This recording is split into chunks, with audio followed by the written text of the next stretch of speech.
Dear devotees, please accept our humble obeisances. All glories to Jagat Guru Srila Prabhupada. All glories to the Samud Vaishnava devotees.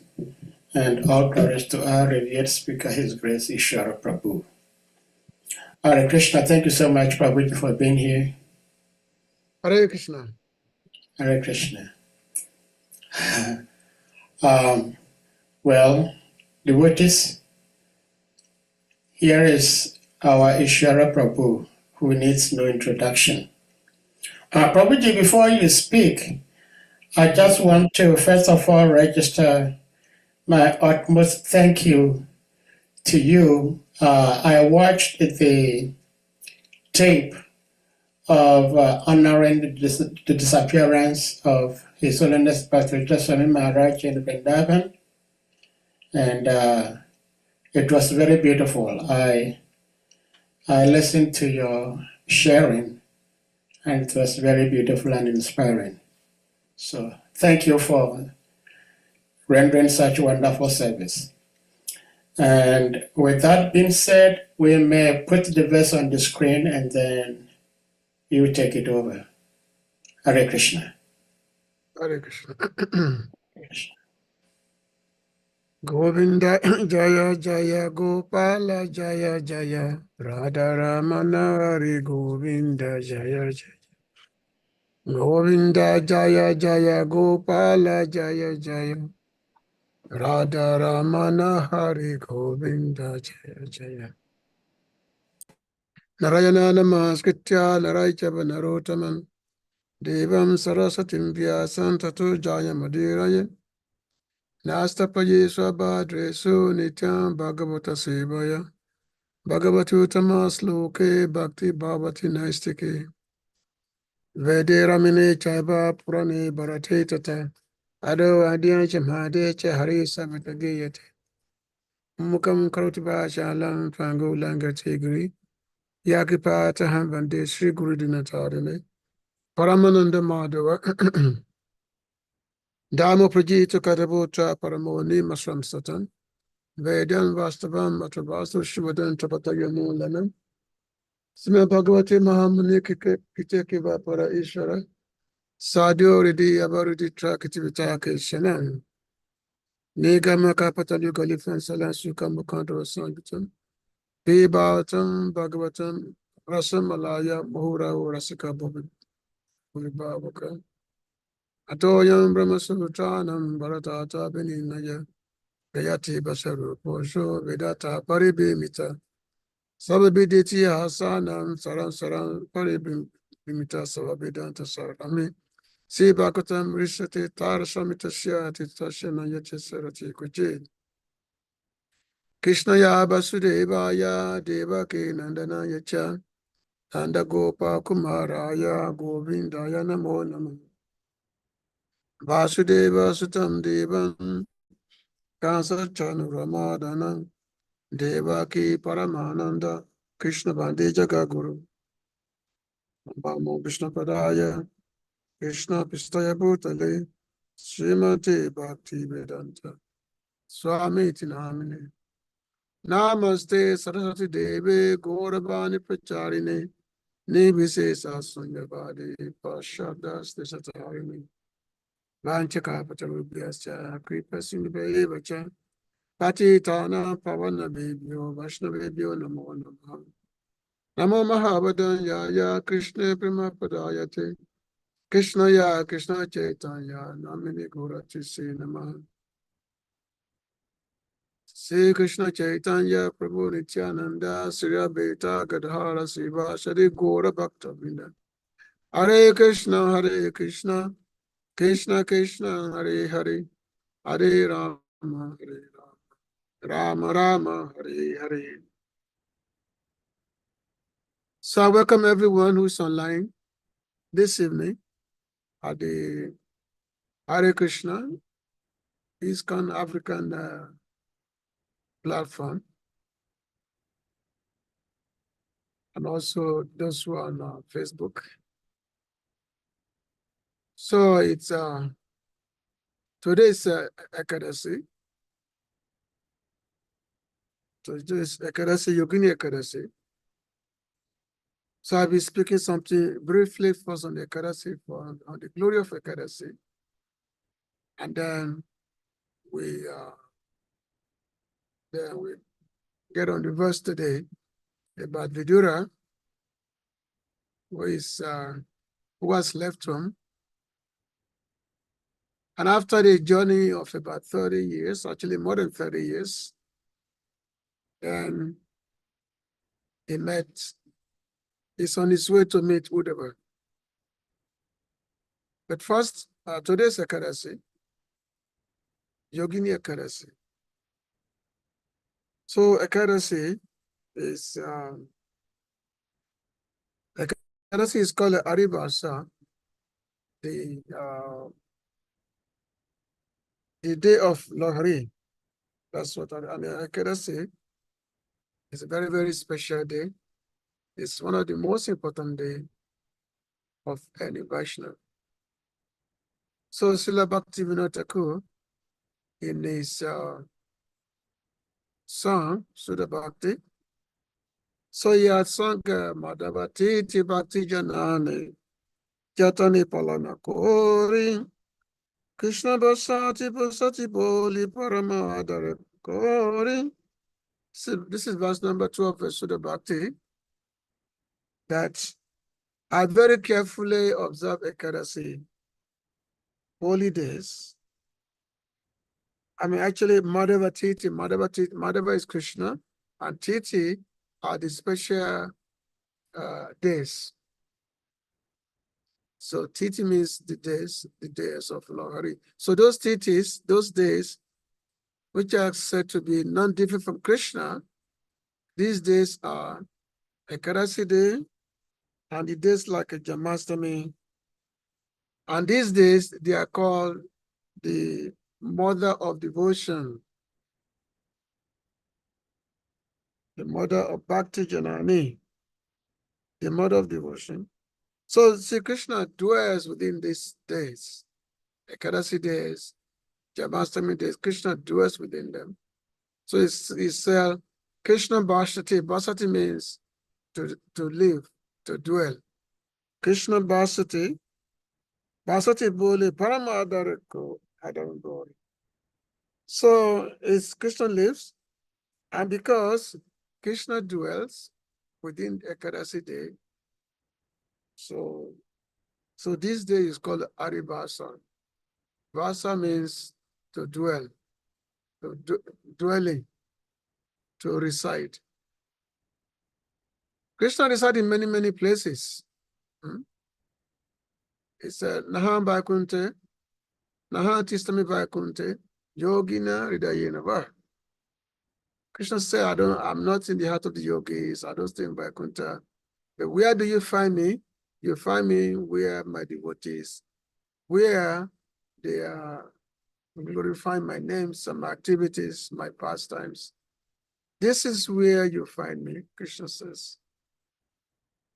And also, Tomare Hridaye Sada Govinda Vishram, that Krishna also lives within the heart of his devotees.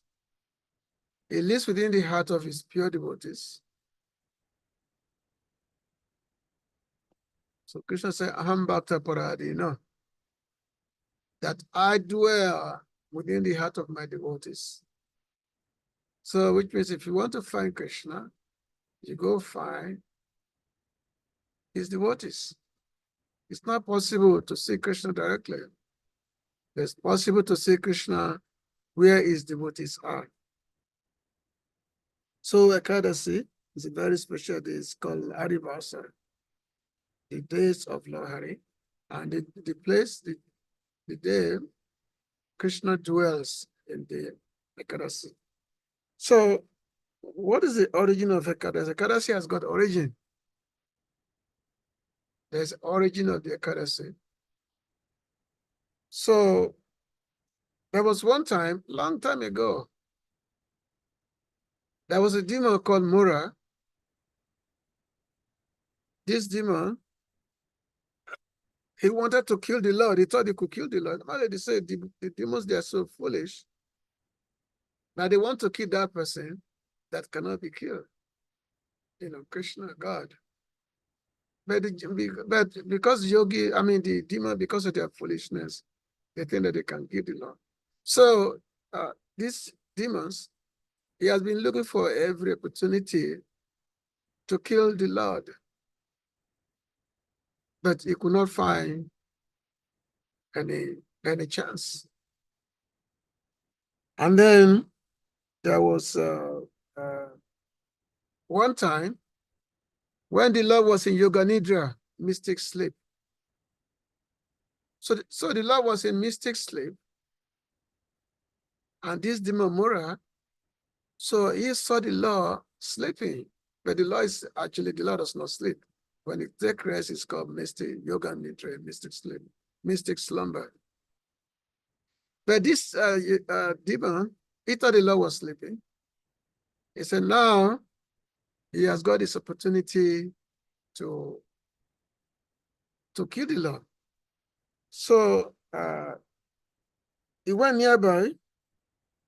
So when he went nearby, and then one of the Lord's Shakti, one of the Lord's energy, it came out from the nose of the Lord.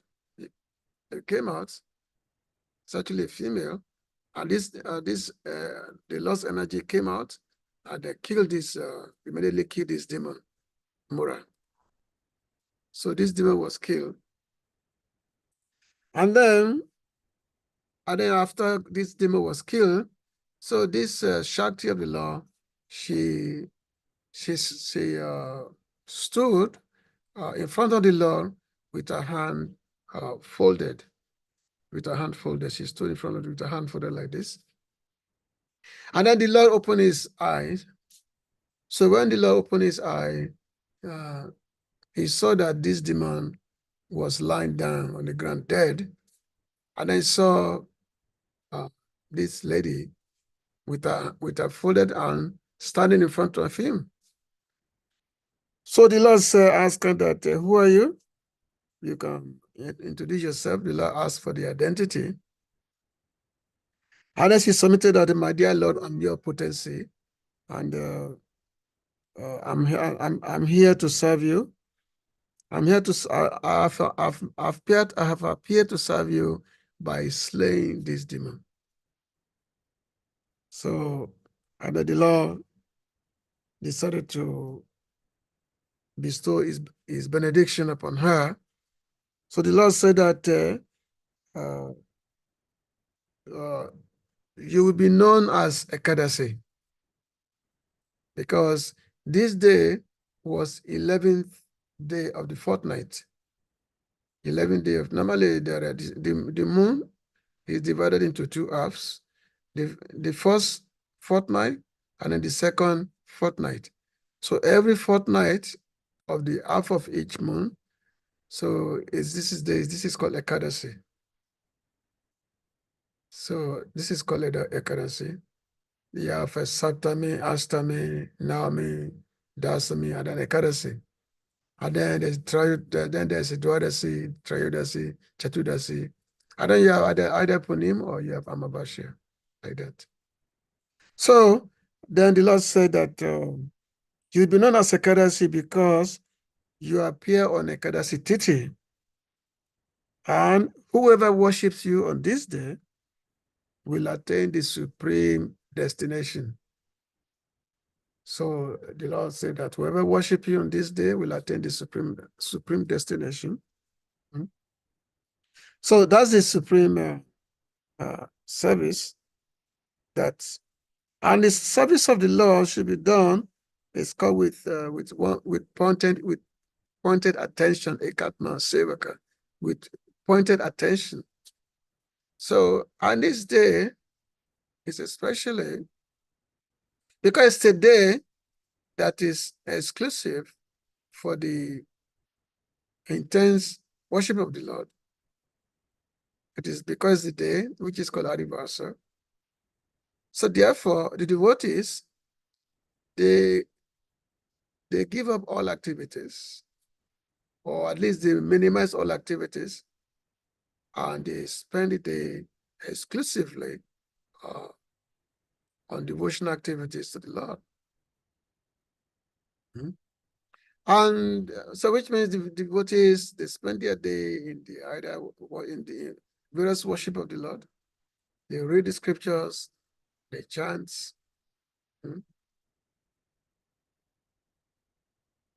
So by this worship of the Lord, through either through chanting his name or engaging in the congregational chanting, then one can actually feel the presence of the Lord.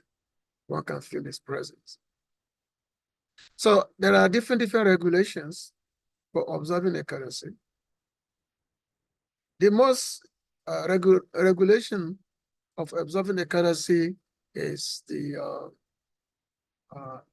is complete fasting, total fasting. So which means no eating and no drinking of anything, food or water. And the actual regulation is that the day before Ekadasi, one should not eat in the evening, the day before Ekadasi. And on the day of Ekadasi itself, one should not eat at all, which means complete fasting. That's called ninja. And then one stay awake all night long, stay awaking. And then the next morning, on the Dwadasi, one eat in the morning, and then the rest of the day, one should not eat. This is the regulation for observing Ekadasi, which are very detailed in the Hari Bhakti Vilas. But however, if one is unable to do complete fasting, as recommended, especially if you are old or you have sickness or whatever, for whatever reason, then you can drink water. You can drink water. And if drinking water is not sufficient, it's not enough, they said that you can eat some fruits. Some fruits you can be eating. And it's just by eating fruit, it's not enough. Then it's recommended that one should approach one's guru and ask what should be done. That drinking water, eating fruit, one's unable to live, so what should be done? If some simple food to be taken and all that. But it doesn't mean that on Ekadasi Day, one engage in non-grain feast, like as most devotees assume, that, oh, this today's Ekadasi, only no grain, but everything else. So therefore we can have an Ekadasi pizza, Ekadasi days, Ekadasi day, big, fast feast. It's a non-observance of Ekadasi. Ekadasi means to minimize the bodily demands. That's what it means. Minimize the bodily demands and increase one's devotion to the Lord. That is Ekadasi regulation. So we have to keep this in mind, because the whole idea is how to become attached to the Lord.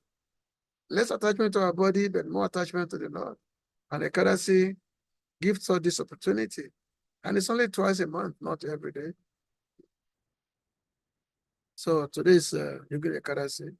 There are many books, few books are there, which describe the glories of Ekadasi. There's a few books which describe this. Now, so that is Sri Ekadasi. There are much more description, but we have a verse today. This is the Srimad Bhagavatam, 3rd canto, chapter 1, and text 17. So this is Vidura. This is the questions by Vidura. So today's text is text 17. So last week I did that text number 13 last week. When Vidura was was actually advising his brother Dhritarashtra to get rid of his son. And then this instruction was not taken kindly by Duryodhana. He wasn't taken kindly by Duryodhana. And so Duryodhana became angry, and he said very insulting words to Vidura, saying that, oh, who is this person? Who does he think it is? How dare he speak, this son of a kept mistress? How dare does he speak? Especially, he dared to speak in front of the those who maintain him. He dared to speak in front of those who maintain him. What is it said? This is the verse itself. Who asked him to come here? This son of a kept mistress. He's so crooked that he spies in the interest of the enemy against those on whose support he has grown up. Toss him out of the house, toss him out of the palace immediately, and leave him with only his breath. So this is the Duryodhana speaking. He's talking this way to his uncle. Talking this way to his uncle because he considers his uncle, you know. He said, oh, what an ungrateful person. So ungrateful. He dared to speak crookedly in front of us. Where is maintainer? Speaking on behalf of our enemy because he considers the Pandavas their enemy. Because, the other is because of bad influence which he had gotten. So he considered the Pandavas to be the enemies. Even though they are cousins, same family, same heritage, Kauravas, he considered them to be the enemy. Now, it so happened that the Pandavas, even though there is so much atrocity which has been committed to them, but the Pandavas, headed by Yudhishthira Maharaj, they never really considered the Duryodhana and his brother. They never considered them as enemies. They still always regard them as the family members. So there was one time when the Pandavas, after they were being sent to the exile due to being cheated by the Kauravas in the dice of game. So they were sent to the forest. They were supposed to live in exile. And as they were living in exile in the forest, so the Duryodhana and his brothers, and also Karna, they wanted to humiliate the Pandavas. They wanted to humiliate them. So they wanted to humiliate the Pandavas in the forest. So Duryodhana and all his family members, so they all went to the forest. But as they went to the forest, there are Gandharvas. So these Gandharvas, they know that, oh, Duryodhana, he has come here with some mischievous activity, intention. So,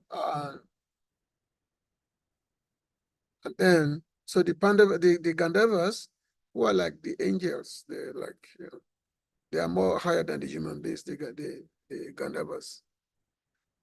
So the Gandharvas, they decided to chastise the Kauravas, the Duryodhana. So they launched attack on them, and then they captured the Kauravas, they captured them. And then Duryodhana was banned. So he was banned, and so the Gandharvas, they know that Yudhishthira Maharaj is in the forest, and his brothers. So the information was relayed to when the Pandavas and when the Kauravas, when they were caught in the forest, when they were caught, and they are being banned. So the information was related to the Yudhishthira Maharaj and the brother that,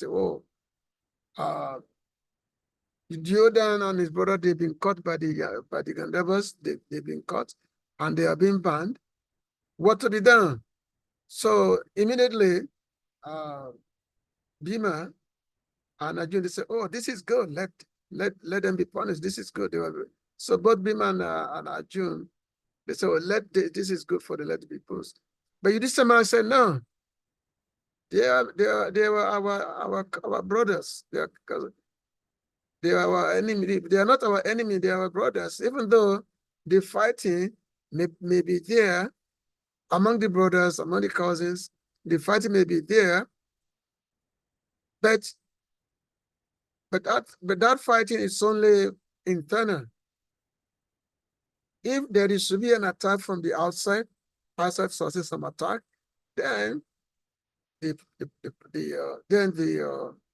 brothers, they unite together against the outside forces. They unite together. So therefore, let us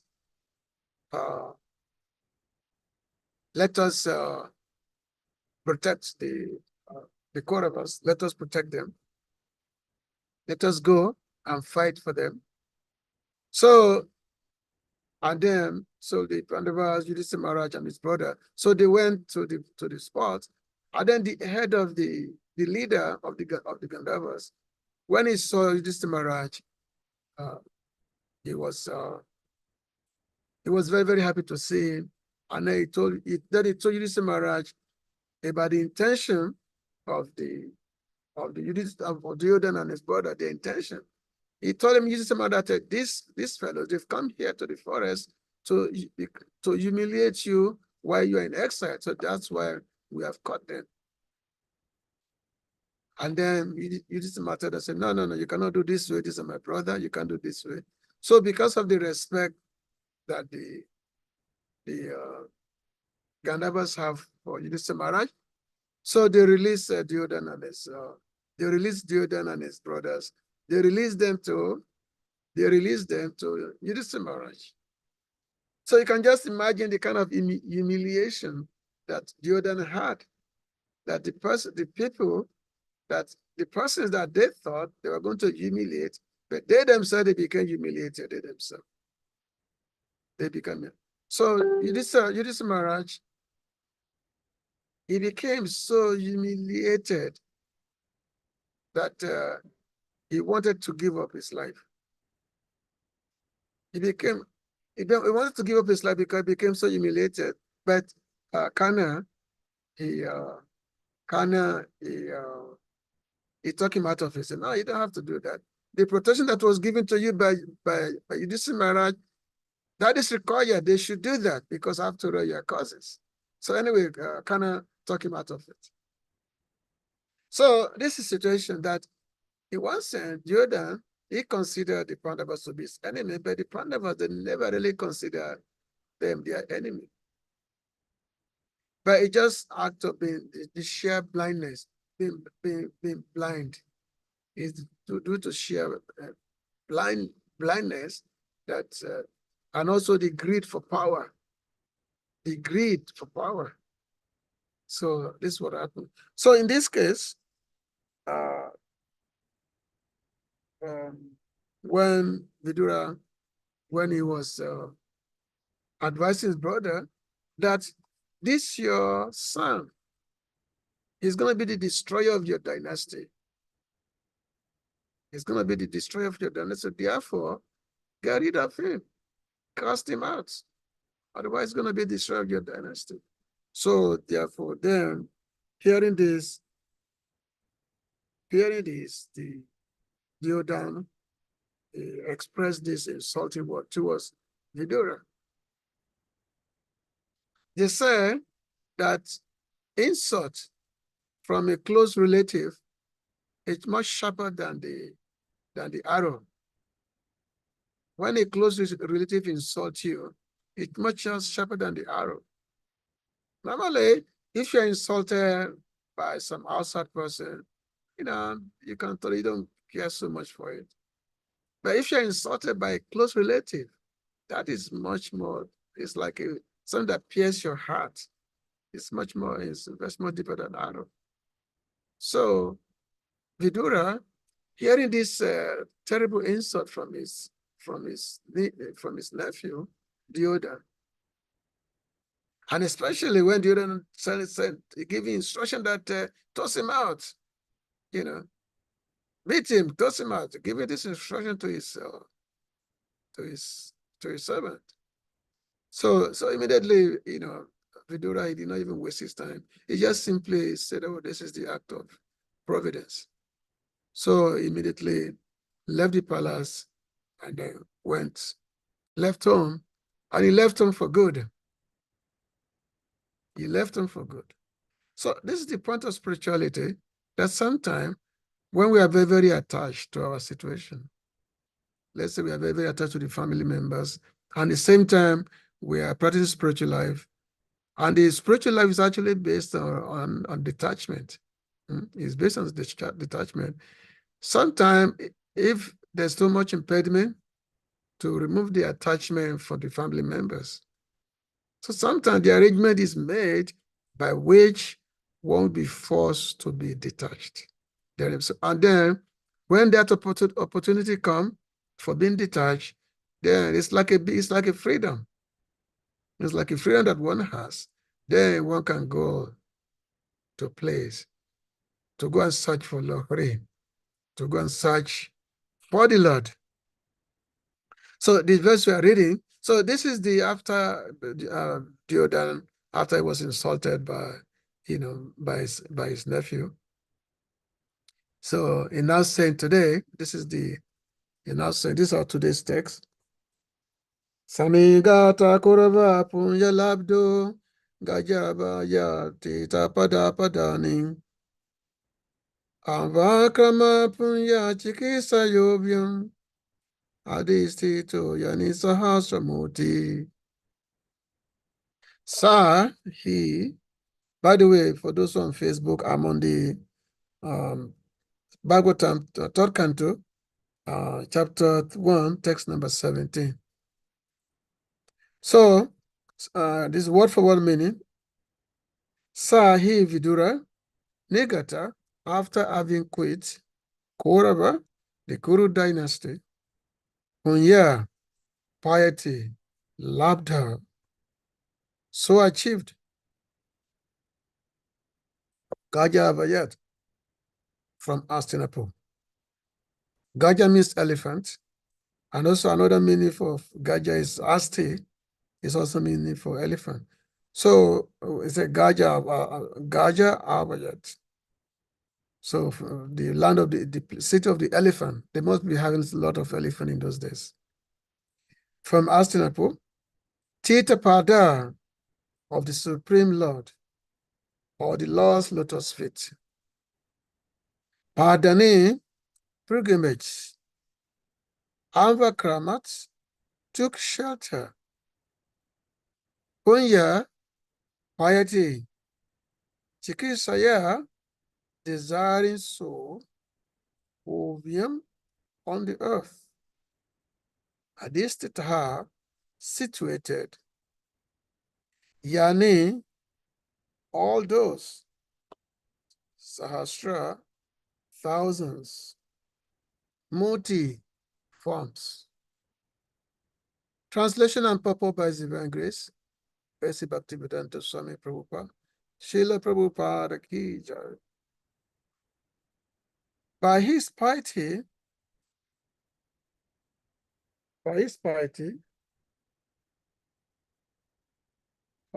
Vidura achieved the advantages of the pious Kauravas. After leaving Hastinapur, he took shelter of many places of pilgrimage, which are the Lord's lotus feet. With the desire to gain a high order of pious life, he traveled to holy places where thousands of transcendental forms of the Lord are situated. Purport. Vidura was undoubtedly a highly elevated and pious soul. Otherwise, he would not have taken his birth in the Kaurava family. To have a high parentage, to possess wealth, to be highly learned, and to have great personal beauty are all due to past pious acts. But such pious possessions are not sufficient for obtaining the grace of the Lord and being engaged in his transcendental loving service. Vidura considered himself less pious, and therefore he decided to travel to all the great places of pilgrimage in the world in order to achieve greater piety and advance nearer to the Lord. At that time, Lord Krishna was personally present in the world, and Vidura could have at once approached him directly. But he did not do so because he was not sufficiently freed from sin. One cannot be 100% devoted to the Lord unless and until he is completely free from all effects of sin. Vidura was conscious that by the association of the diplomatic Dhritarashtra and Duryodhana, he had lost his piety and was therefore not fit to associate at once with the Lord. In Bhagavad Gita 7:28, this is confirmed in the following verse. Ye santu antagatam papam janana punya kamanam te dvandva moha nimukta bhajante mam dithavata.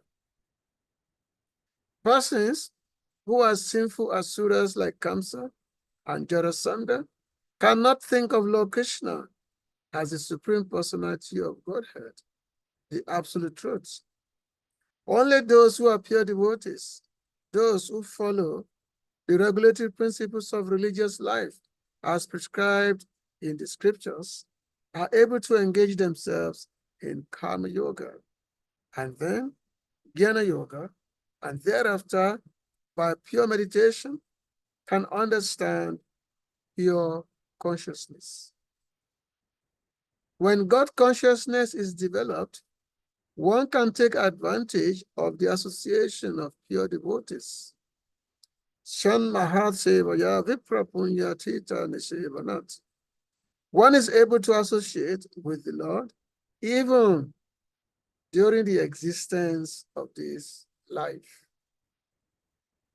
Places of pilgrimages are meant for eradicating the sins of the pilgrims, and they are distributed all over the universe just to give facility to all concerned for attaining pure existence and God realization.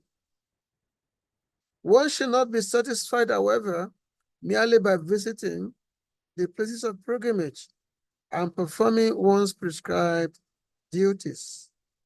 He should be eager to meet the great souls who are already there.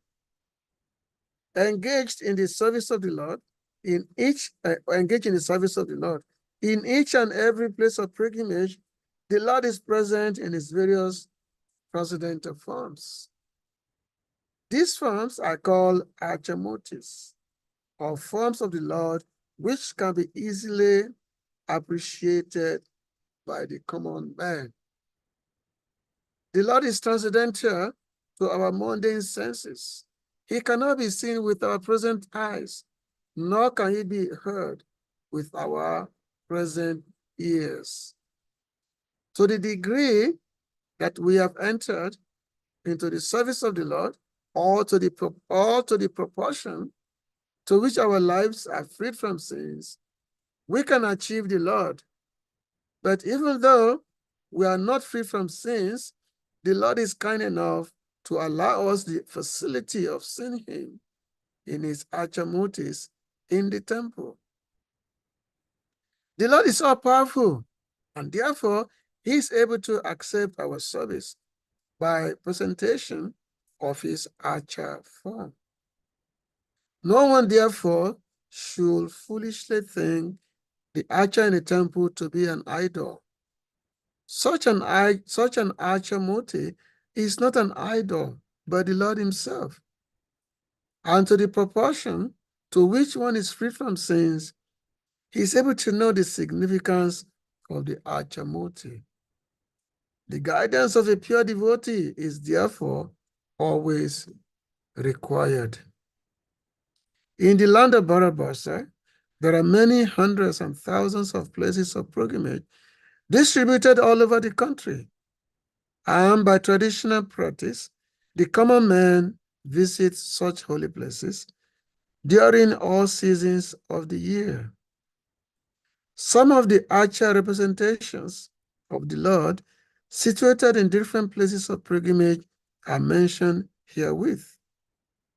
The Lord is present at Mathura, the birthplace of Lord Krishna, as Adikeshava.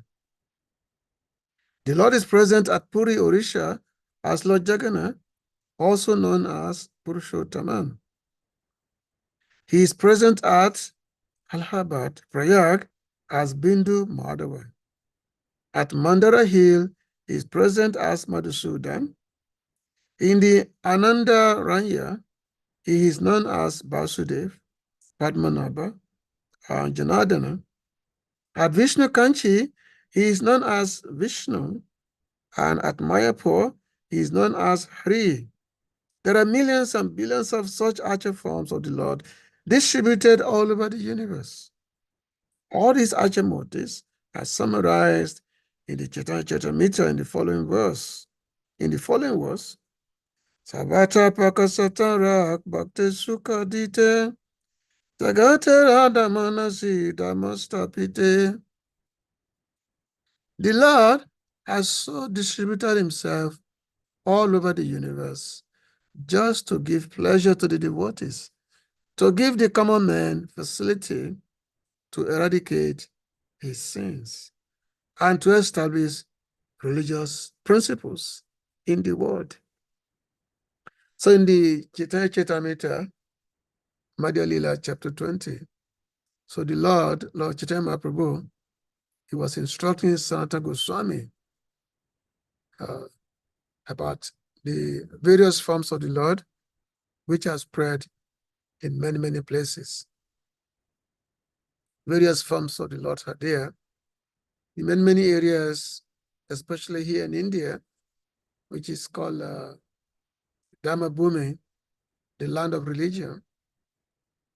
So that's actually what makes India different from anywhere in the world, because the Lord he appears in many, many places, distributed himself in many, many places, whereby is present in his deity forms.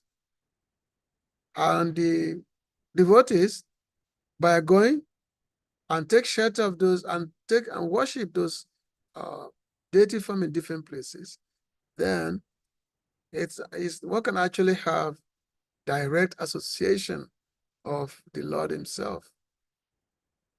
Just like for those who have been to India, you know that when you go to many, many places, like Prayag, whereby there's a deity of the Lord called Bindu Madhava. Of course, Mathura Vrindavan is there.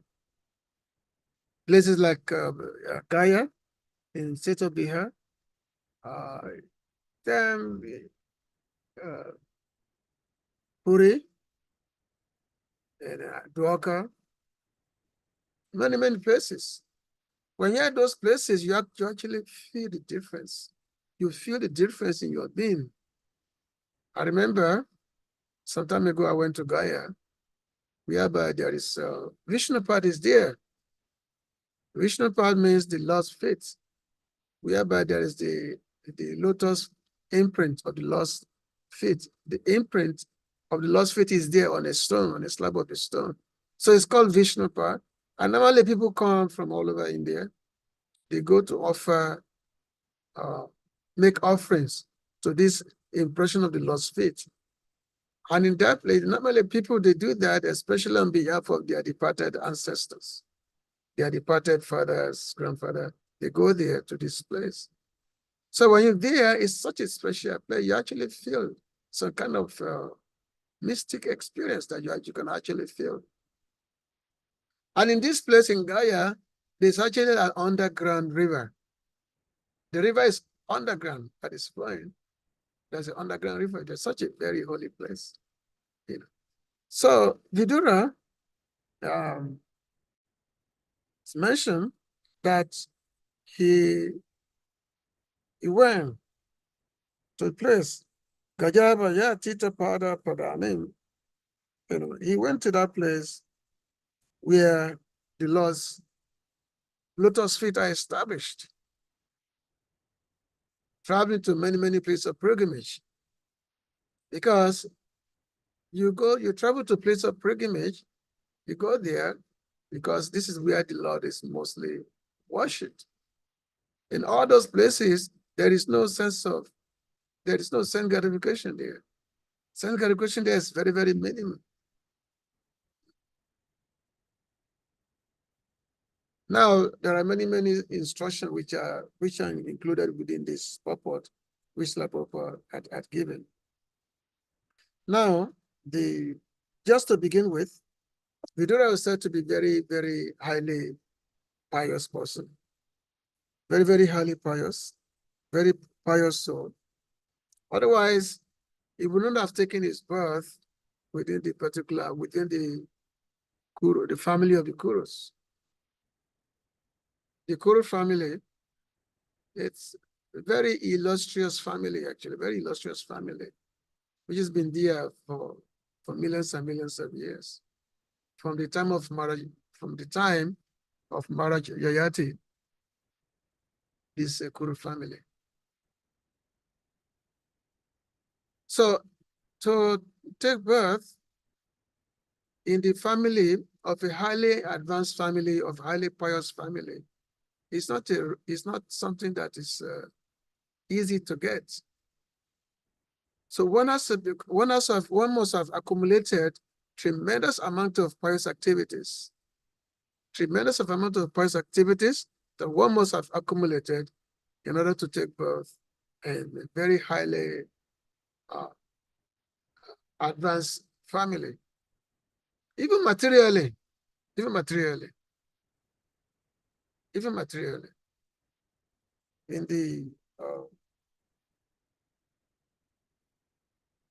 the Bhagavatam,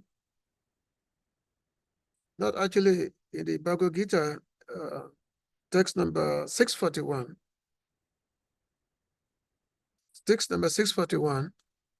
So the Lord Krishna was telling Arjuna, Prapya punya kitam lokam usitya saswati samaha suchinan shimatam gehe yoga brasto vijayate.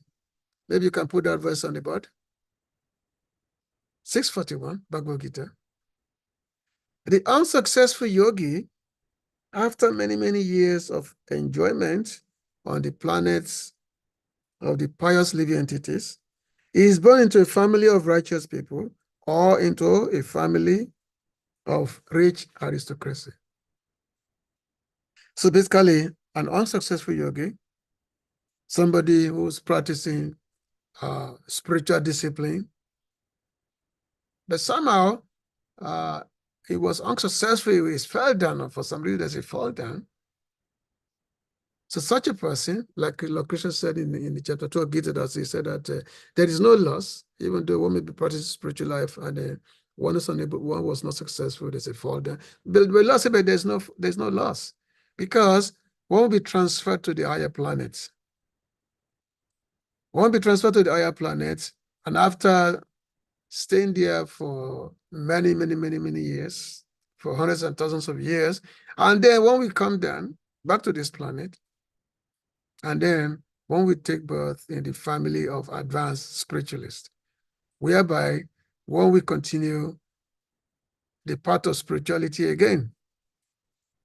So in the purpose, like Prabhupada said, the unsuccessful yogi are divided into two classes.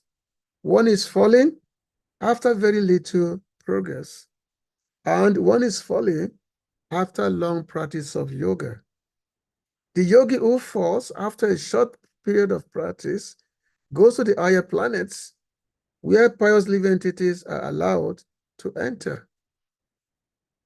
After prolonged life there, one is sent back again to this planet, where pious living entities are allowed to enter.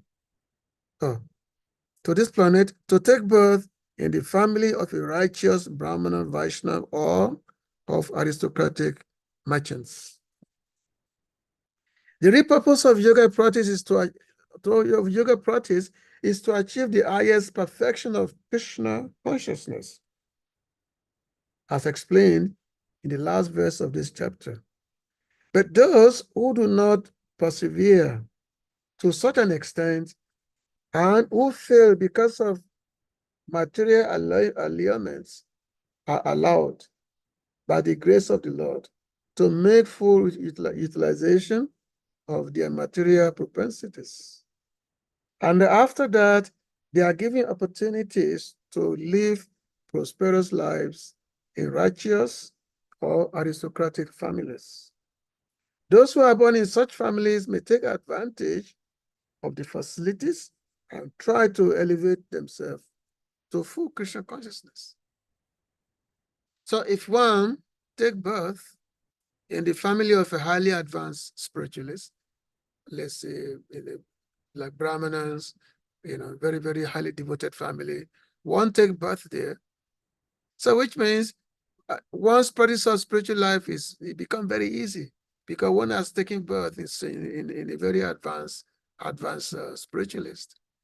So therefore, which may automatically, one will take to spiritual life automatically because of that great background. So which means spiritual life become very easy. So it's not that somebody has to come and preach to you as a Christian to come and preach to give you book on the street, and then they have to try to convince you, be a vegetarian, be this, come to the Christian, come and take preach. No. All these things, this part is already surpassed because you took birth in the family of advanced transcendentalists. Or if that's not the case, you can take a birth in the family of rich aristocracy. And in such families also, because all your material needs are already been met, all your material needs is already been met. So when the interest for spiritual life comes within you, there'll be no such a thing as being looking back that, oh, where's my food going to come from? This and that. No such worry is no more there because you're birthed from aristocratic family. And taking birth in an aristocratic family, all your material needs automatically met. You don't have to worry anything. Or just like Raghunadas Goswami. Raghunadas Goswami, who took birth in a very aristocratic family. His father, his parents, they are so rich like anything. Even they are rich, their wealth is almost equal to that of Indra. So rich. But Raghunadas Goswami, after hearing Chaitanya Mahaprabhu, he became so mad. He just wanted to run away from his house to go and be with Chaitanya Mahaprabhu. He just wanted to run away to go be with Mahaprabhu. And he will make so much effort. He will make, and his father will always catch him and bring him back. Until eventually he got the mercy of Lord Nityananda, and after that, he was able to escape and went to Puri and be with Mahaprabhu, whereby he spent 16 years with Chaitanya Mahaprabhu. So now, what is the situation now with Vidura? Vidura, in his previous life, he was one of the authority of the universe. He was one of the authority. He was Yamaraj himself. Vidura was Yamaraj, who actually dispensed everybody's result of everyone's activities in this world. You do good, you got a particular reaction. If you do good, if you do bad, you get a particular, result. So is Vidura when he was actually in his original form as Jamaraj, he is the one who was responsible for that. He determined everyone's destination. Vidura. Sorry, no, I keep saying no, Jamaraj. But somehow there was a mistake.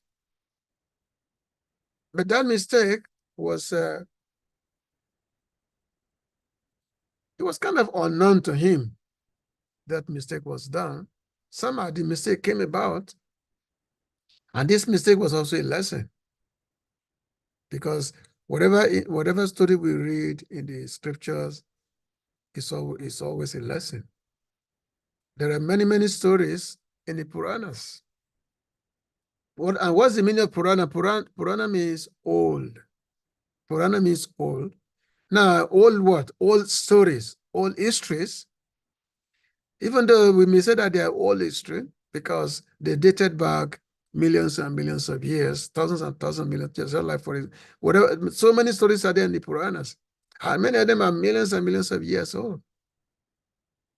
But when you read them, it's something that's actually applicable. The lesson that you learn within them, they're applicable to our present time, to our modern time, our present time. So Puranic stories are such that they're all stories, but applicable to our present time. So which means they're not just story to entertain. No, they actually mean story by which we can learn something. We can learn something by which we can elevate ourselves from this material world and cross over the samsara, cross over the ocean of material existence. So Vidura, so one time, I'm sure some of you have heard these stories before.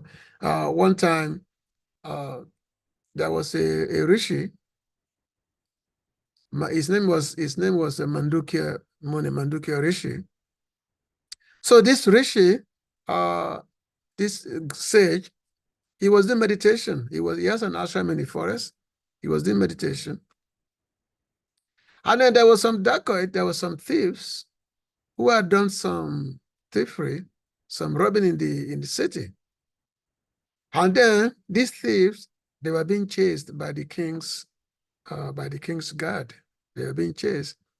So as these thieves, as they were running, chasing away, so somehow they find the ashram of the sage, the ashram of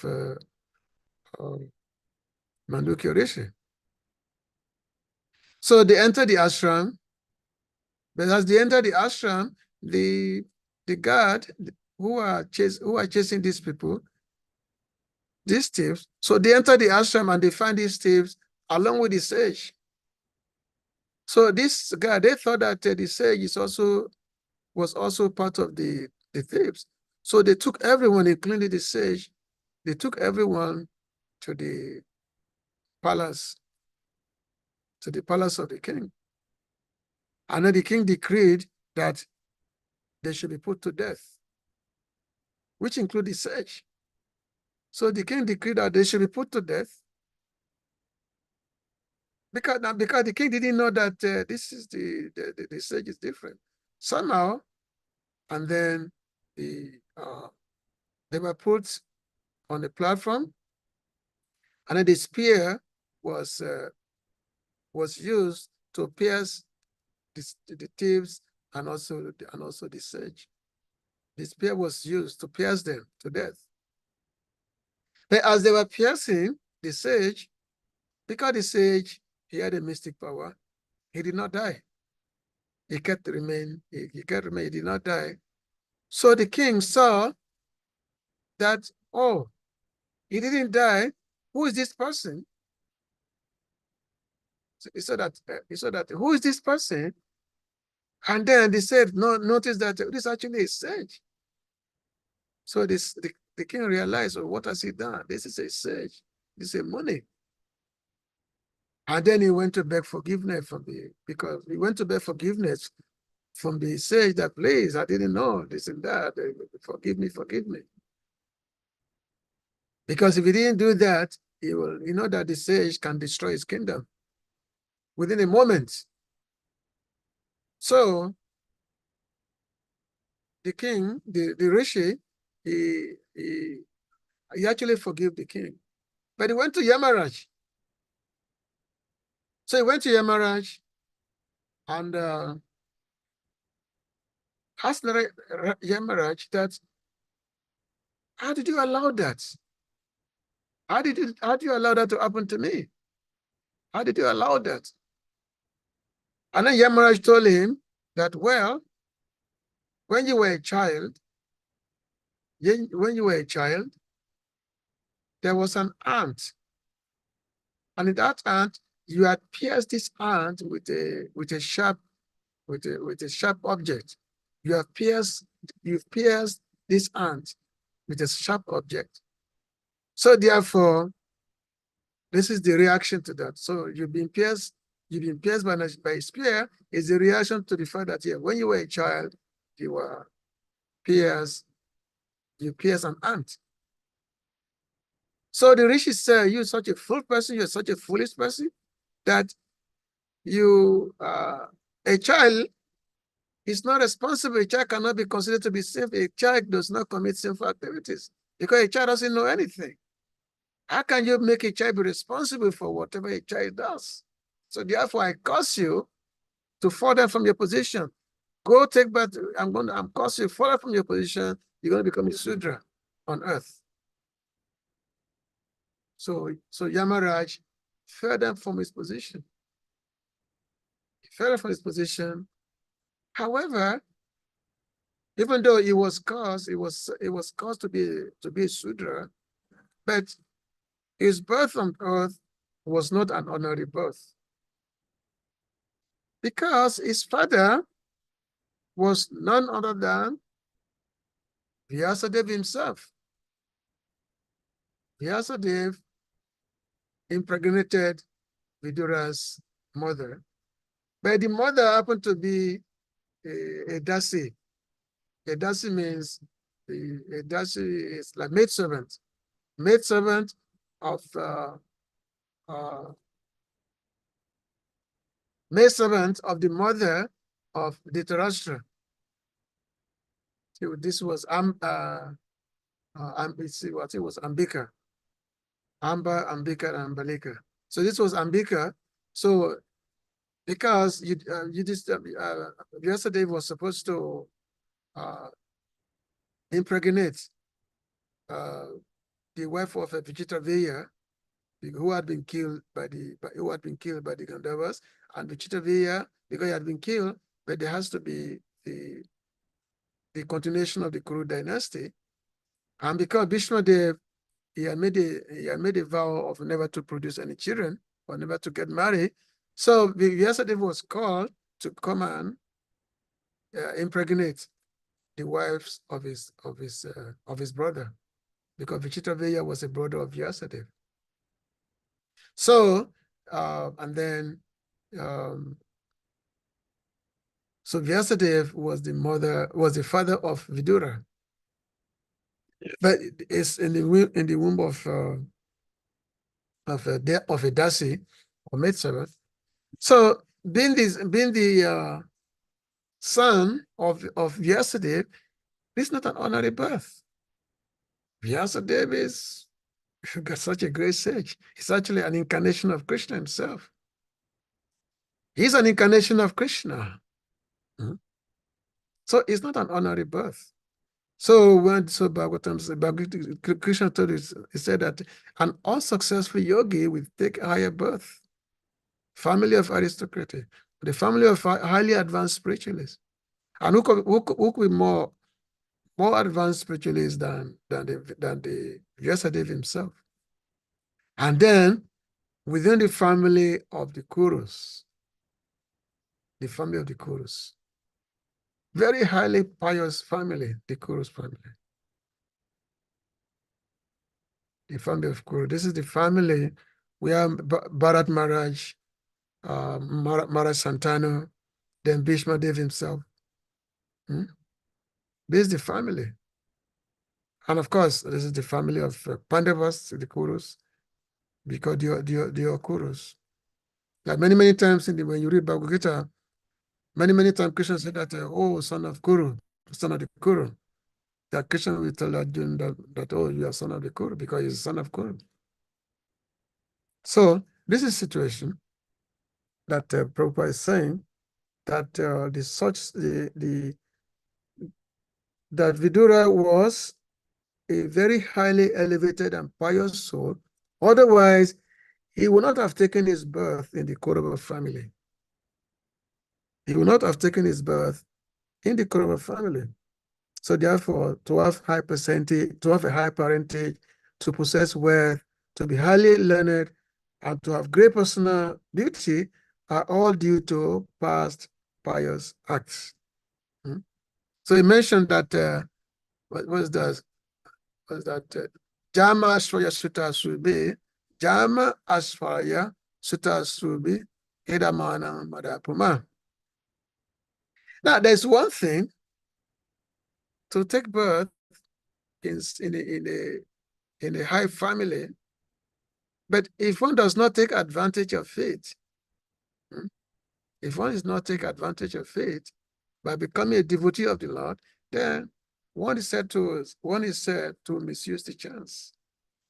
But many personalities don't misuse the chance of taking birth in the high family, and then they don't take.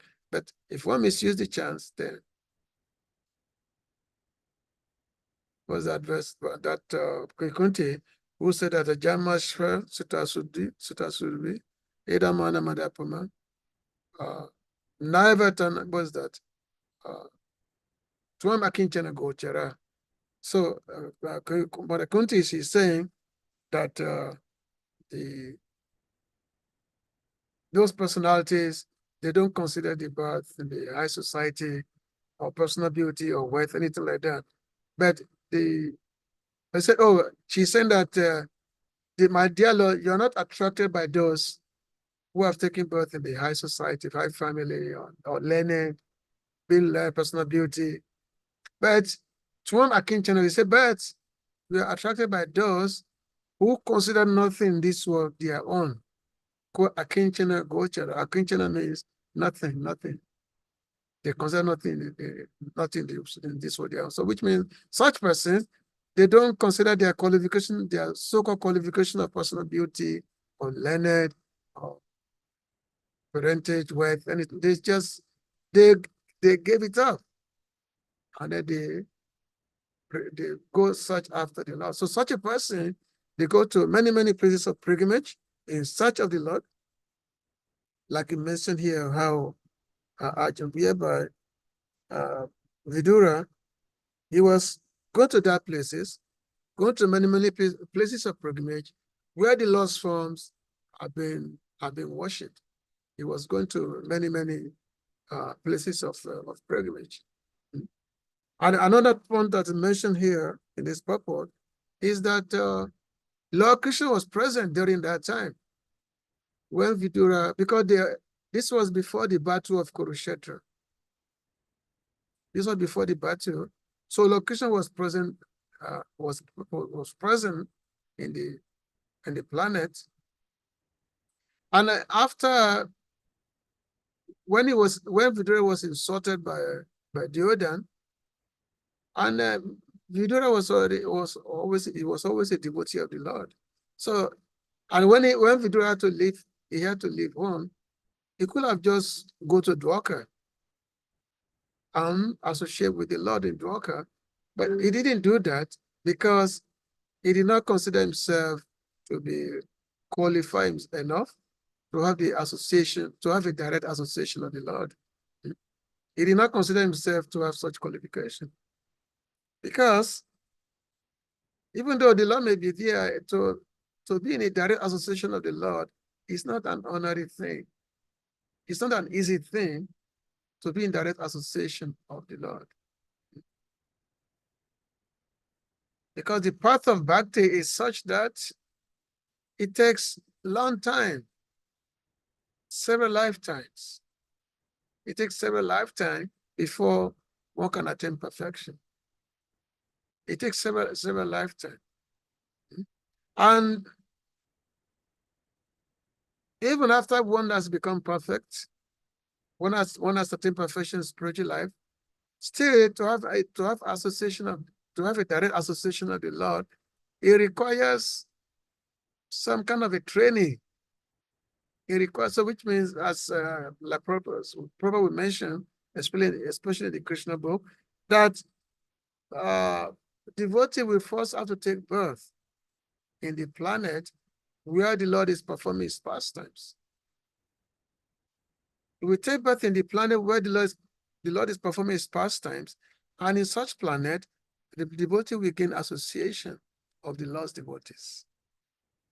And by having association of the Lord's devotees, then one can be privileged to be welcomed into the direct association of the Lord. So Vidura, he did not consider himself qualified to be in the Lord's direct association. So he simply went to that place of pilgrimage. And such place of pilgrimage is said to be scattered all over the universe.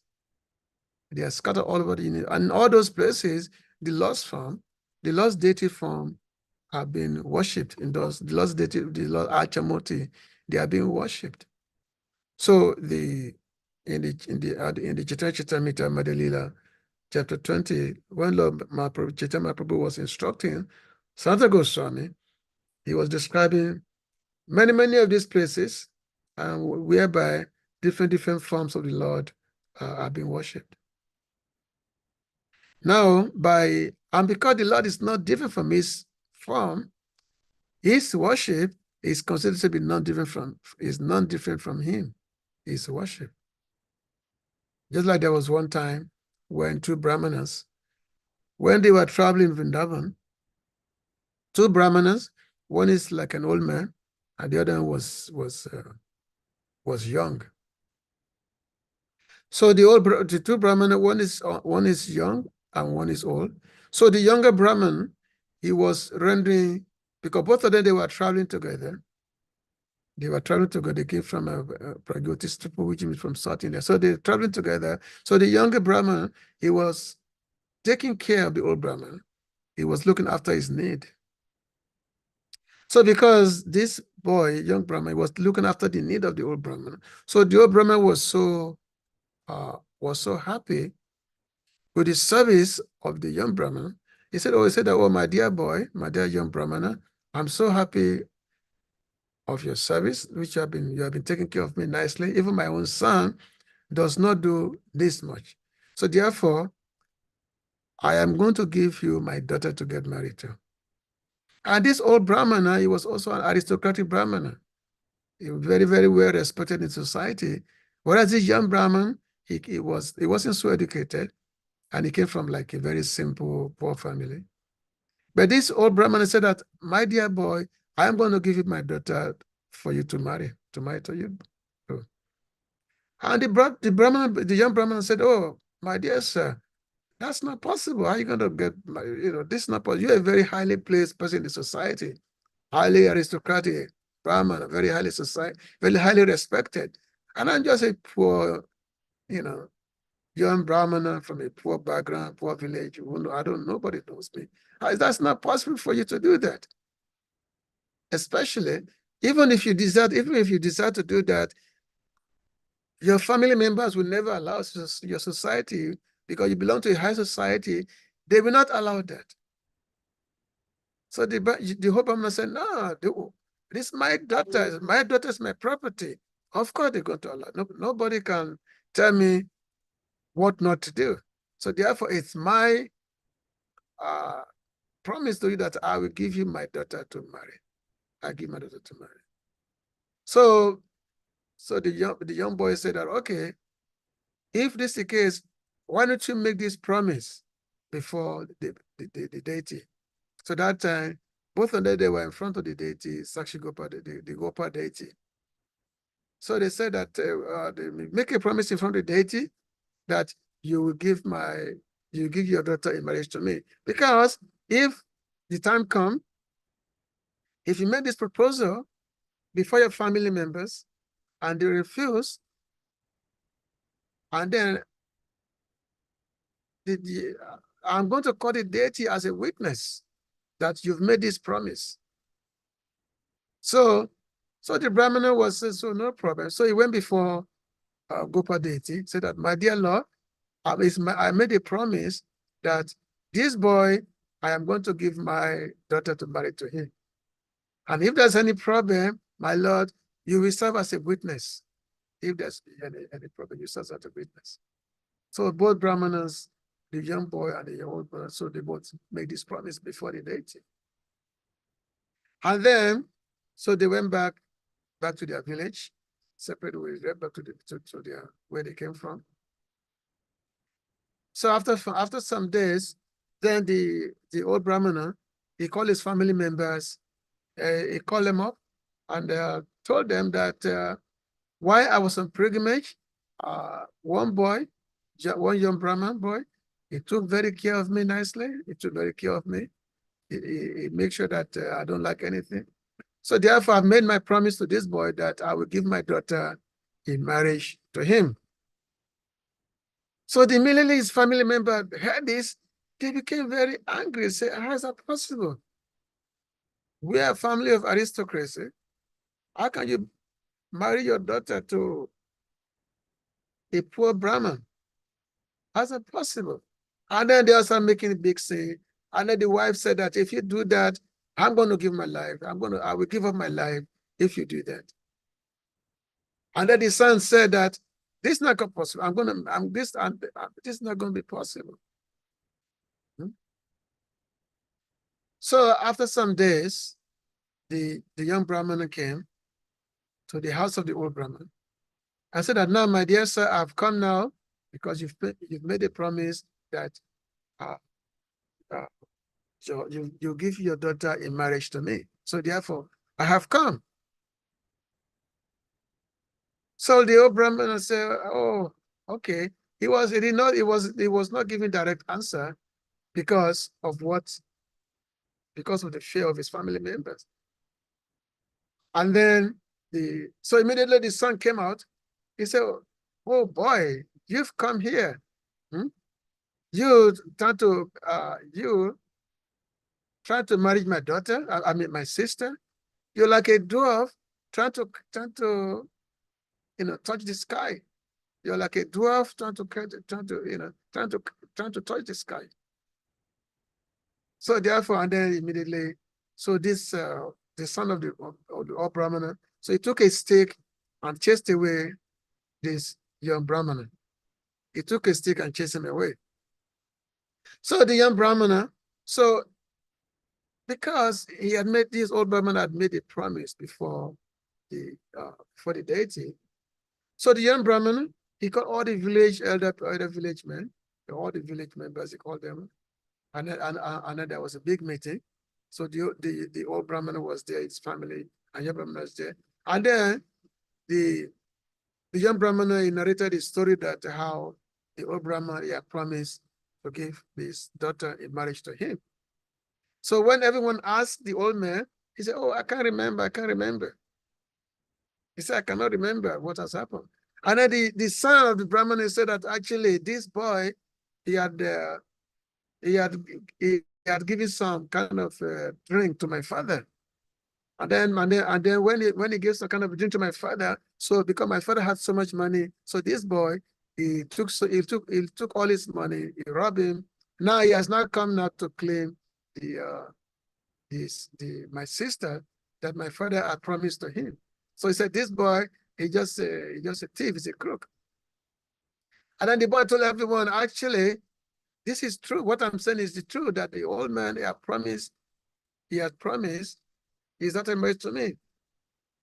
And to prove this fact, the deity, Gopa deity, he's going to be the witness. The daughter is going to be the deity is the witness. So therefore, I am going to bring the deity here. I'm going to call Gopa deity to come here and be the witness. So everyone in the village said, okay, if the Lord can come and be the witness, they are ready for it. And the old man said that if my Lord can come and be the witness, I am ready to do it. So because the son, he doesn't have the faith, He said, oh, it's not, the deity do not work. It's not possible. And he said, okay, if you can bring the deity here, then I will agree. But because he thought that the deity was, the deity is not going to work. Anyway, just to cut the story short. So the boy, he went back to Vrindavan, and then he went to make a prayer to the Lord. He narrated all the event that has taken place. He said, my dear Lord, now for the word of the old Brahmana, so my dear Lord, please, you have to come to the village, to this place, and come and be the witness. You have to come and be the witness. And then the deity starts speaking. See that, my dear boy, how can I come? Okay, you can go there, go to the village. So when you go there, then just call upon me. I'm going to appear there. I'm going to appear there, just call upon me. But the boy said, no, my Lord, you have to come yourself. You have to come yourself. Not that you're going to appear there. You have to come yourself to the village. And then the deity said, oh, have you ever heard a deity walking before? I'm not supposed to walk over there because those places there was no transport. Have you ever heard of a deity walking before? So how can I come with you? So the boy said, well, my dear Lord, if you can speak, then you can also walk. If you can speak, you can also walk. He said, my dear Lord, you are not just a deity, you are not some wooden, some wood or metal. You are directly Krishna himself. You are the son of Nanda, you are son of Nanda Maharaj himself, Nanda Maharaj. So therefore, if you can talk, you can also walk. So by the argument of the boy, the Lord became, he was captured by the simplicity and the argument of the person. They say, okay, I'm going to come with me, and this is what you have to do. Every day you have to offer something. You have to cook some food, some rice, and offer that to me. And you know that I'm following you when you hear bell, some ankle bell. But don't look back, because if you look back, I'm going to stop walking. So this was instruction. So you can see the Lord is not different from his forms. Because when the pure devotee, when they see the form of the Lord, they see him, they don't just see the wooden or marble or stone. They see the Lord himself. The Lord himself is not different from the Lord himself is not different from the deity. So therefore, there's no such a thing as idol worship. Idol worship is where there's no life. The real worship, the deity worship is not idol. Only those who are foolish, they think that the deity worship is idol worship. Actually, this Gopal deity is such a beautiful. I was there in Jagannath. When you see this Gopal, such a beautiful deity, so beautiful, is very big deity, big.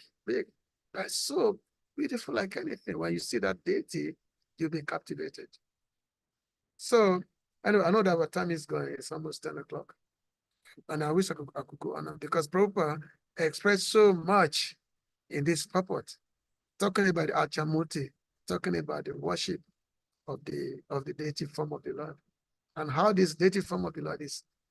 The Lord himself, when devotees, when they worship the Lord, when they see the Lord, when they go to that places, where the deity forms of the Lord are situated, they become very, very transcendentally, blissful.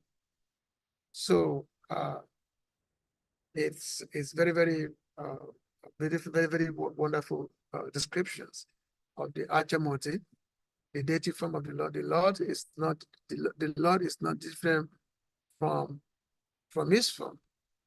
The Lord is not, and those personalities who actually worship the form of the Lord are those who have completely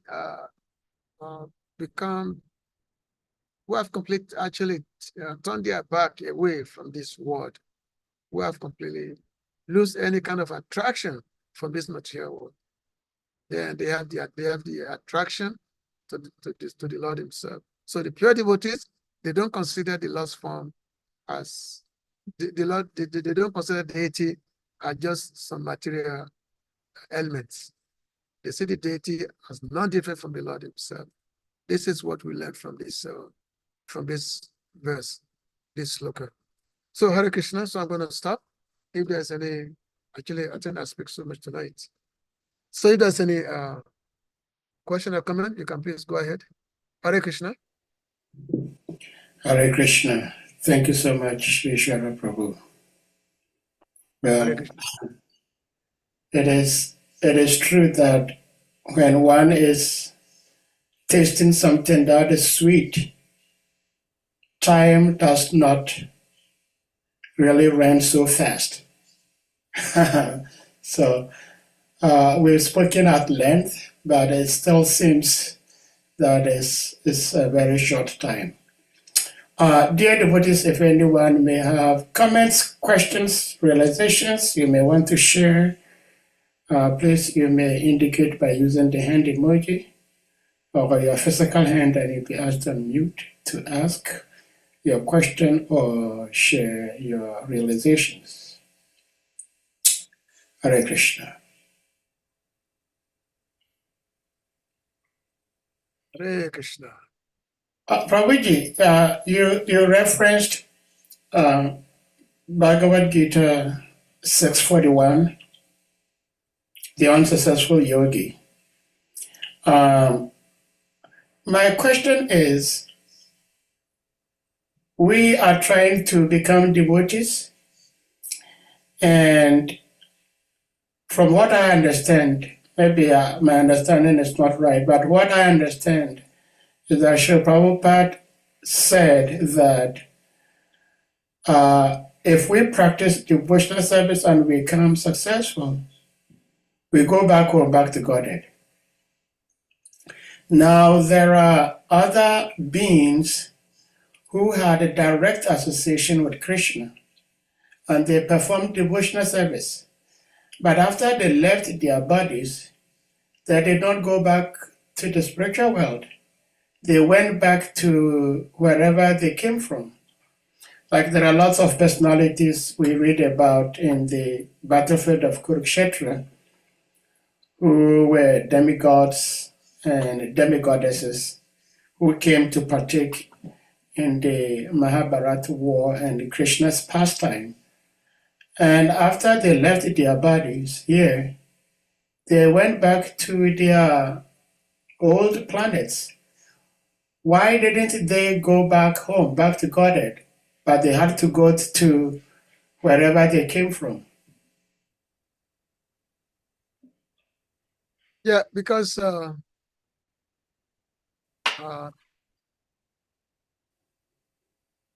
those persons who were called when the Lord was coming here.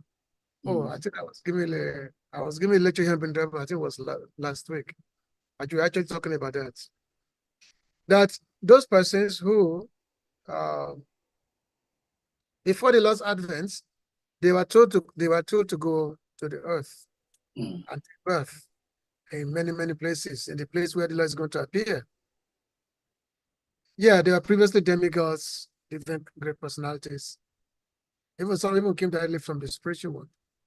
Especially those who came to play the role of father and mother, like that. They were eternally in the spiritual world, and then they come to first initially take birth so that they can continue that role. So obviously, because they were come to assist the Lord in his pastimes, and then when the Lord's pastime is over, so they will go back to whatever place they come from, because that's that, and that place is also, that is their eternal service to the Lord, especially the demigods when they come. And because they're already demigods, and when they finish their role, they were told to take birth from earth to assist the Lord in his lila. And then when the Lord's pastime is over, so they go back to their particular role. Just like Vidura, for example. Vidura was Yamaraj himself, and he performed those, he came as Vidura. That lila is there. So after his birth as Vidura, even though he's a pure devotee, so he go back and become, and he resume his role as Yamaraj again. But now that does not diminish the fact that it's pure devotees. It just, but the pure devotee, they had a particular service, and that particular service, which they are performing, and they perform those services in becoming this planet or that planet, in whatever area that the Lord, sees them. As a matter of fact, even there's one of the Vaishnava Acharya who was saying that even those persons that we call demons, who basically normally when the Lord wants to perform his pastime, there are two categories of persons. Two categories of person, suras and asuras, which means the devatas and the asuras. Both classes of persons, they were the Lord's own creations. They are the Lord's own creation, those two classes of person, the devatas and then the asuras. And they are both meant to perform, to engage in the Lord's leela, because the Lord wants to perform his pastime. And those pastime, some of those pastime are playing, and some of those pastime are fighting. And the Lord fight with the demons. But who are the demons? The demons are the Lord's own creation. Because every living entity in this world, it's not that some living entities are not demons by nature. They are made to be demoniac by the Lord's own arrangement. So therefore, a person is made to be demoniac, because the Lord has to come and perform a particular pastime. And such pastime is meant to fight with demons, to kill the demons. At the moment that pastime is over, those personages who have become demons, they're no longer demons, like that. So it's kind of like, it requires kind of deep introspection, on that. So the devotees has explained that when someone do not attain, when somebody fall away from the path of yoga practice or the path of spirituality, when someone fall away, like we call it blooped in the West, we say somebody blooped. Like many devotees in our society, they bloop, they just fall away. I don't see them again. So what they've done, what they have accumulated, that remain permanent bank account. It become permanent because whatever one has done, one does not lose that. In material life, what you done, you lose it, but in spiritual life, you don't lose anything. So, and the reward of that is that because of something that one has done, one may go to higher planets and have some enjoyment.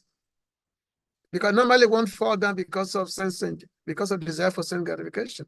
So therefore, when we go to the heavenly planet and enjoy, and then after the period of one's supposed to be there is over, then one will again come down and take birth. The one take birth in the family of aristocracy or family of early advanced transcendentalists, one take birth in that family so that the one spiritual life will continue. So that's what I mean. It's actually quite the explanation is there, and actually like Lord Ramachandra is saying that if one surrender unto me, he said he will never forget such a person. The Lord does not forget anybody who has once surrendered to him, even though the person may give up the path, may give, but the Lord will never forget such a person. So therefore, in Krishna consciousness, one is always a gainer. It doesn't matter if one is a fallen away or not. And when we say somebody has gone back to God, it doesn't mean that there is that place. No, it actually means that the person he has gone to become the person has come to engage, let's say, to engage in the eternal service of the Lord. That's what we call Nitya Pravishta. Nitya Pravistam, that when we do Pramadwani. Nitya Pravistam means that one has gone to enter into the eternal activities of the Lord. But one has to be trained up. So therefore, you go to that planet where the Lord is performing, his pastime. You go to that planet whereby you'll be trained to be, you'll be trained to be a devotee, especially become like something like yogi or something. Anyway, So I hope that's just clear. Yeah. Okay. And I'm very happy with the answer. One particular portion where you said, when the Lord descends, he sends his devotees, and some take the role of being devotees, some take the role of being demons, but in actuality, they're all devotees. So, this is, to me, the more reason why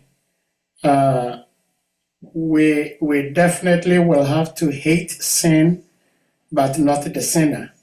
Because the person who may be doing some sort of abominable act himself may be a pure devotee, just playing a role.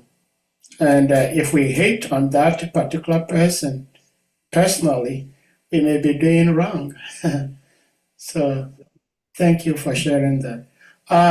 Madhavan Prabhu, please, you may unmute.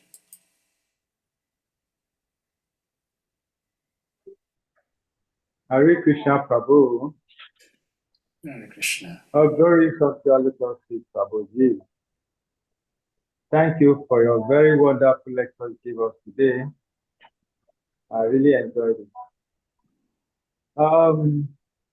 About the story of Manduka Rishi, my question is, if somebody is suffering the reaction of his past activities, then what's the business, what's the concern of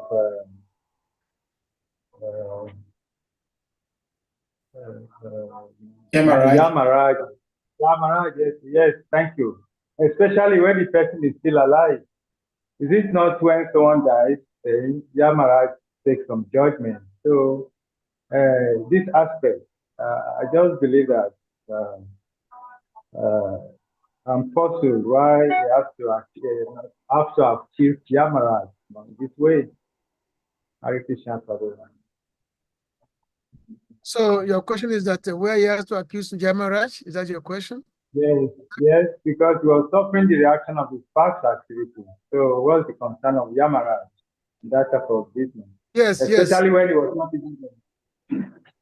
So because it's a money, Mandukia money.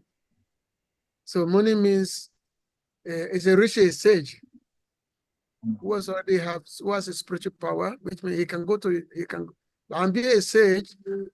His position is actually higher than that of demigod. And Yamaraj is supposed to know, especially when the child, because whatever one does as a child, a child is always innocent. It's not considered to be, it's not accountable for any sinful reactions. But Yamaraj somehow made this mistake and considered this, and I allowed the sage to be pierced by a spear. So in this case, Yamaraj, he was reduced, he was cursed by the sage, he was chastised by the sage that, okay, you're going to take birth as a Sudra on planet Earth. So that's the situation, because supposed to know, even though he is not, because everything that happened is within the domain of Yamaraj. Every reactions it's all within the domain of Yamaraj. But somehow Yamaraj, he overstepped his boundary. He overstepped his boundary by saying what someone has done as a child, and then and of course Yamaraj being one of the authority, one of the Mahajan, this is also the Lord's arrangement, because Yamaraj was supposed to take part, in the Lord's Lila when the Lord make his advent. So therefore, many scenarios, situation had to be arranged so that he had to take birth, Yamaraj take birth as Vidura, so that he can take part in the Lord's Lila, in the Lord's pastimes. You see. So that's the different ways. Thank you very much, Prabhuji. Hare Krishna. Hare Krishna. Hare Krishna. So we go to Dr. Hassan, please, you may unmute. Hare Krishna Maharaj, please kindly accept my humble respect obeisances. All glory to Guru Dev, all glory to Srila Prabhupada, and all glory to the assembled devotees. Thank you for the wonderful class, Maharaj. And Maharaj, my question is, you do mention that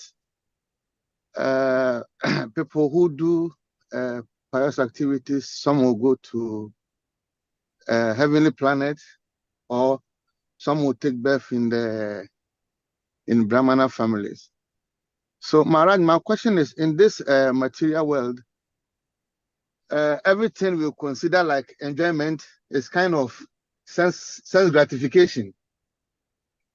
So, my question is, those who go to the heavenly planet to enjoy themselves and come back, do they still continue their devotional service, or what kind of enjoyment they have in the spiritual world? Because I'm kind of confused.